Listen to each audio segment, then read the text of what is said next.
तांको पुओ को से जति भल पाती आम मानक से श्रद्धा स्नेह उत्तम भाई होउछन्ते आमर परिवार जने वरिष्ठ बापा कहले अत्युक्ति हेब ना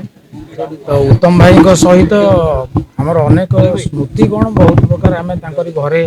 जो सुटिंग करूँ बहुत प्रकार अनुभूति तो कहबी कह गोटे परिवार कथा उत्तम भाई व्यक्तिगत भाव में जड़े बहुत भल मनीष मानविकता पूर्ण मनीष जहाँ भितर पुओ को से जी भल पाती आम मानक से श्रद्धा स्नेह सब दिखती सब सी माने केयरिंग मनीष जत्न नियंती तू खाइलुणी कि ना तुम मैंने कौन ठीक से काम चलती कि ना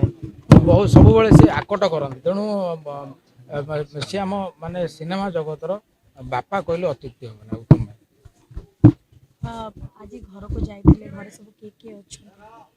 भाई टिकी बाबा अच्छा परिवार वर्ग अच्छा समस्ते अच्छा घरे शेष थर पर उत्तम महांती सहित केबे देखा कौन कथा उत्तम भाई सहित मुझे सुटिंग बेले राति 10टार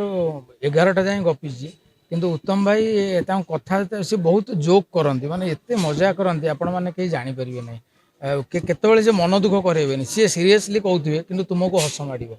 तेणु अंतर से बहुत सुंदर मनीष सी मु पिला बेलू जी अभिनय देखी रामायण ओडिया सिनेमा देखी रामचंद्र भूमिका कृष्ण भूमिका देखी सालबेग भूमिका देखी अनेक भूमिका आमर दंडा बालुंगा सिनेमा तो अभिनय सुपरहिट थिला सबू सिनेमा पिला बेलू आम देखी देखी देखी देखी आज आम ए सिनेमा जगत रे बा टीवी जगत रे पाद देजु जय जगन्नाथ।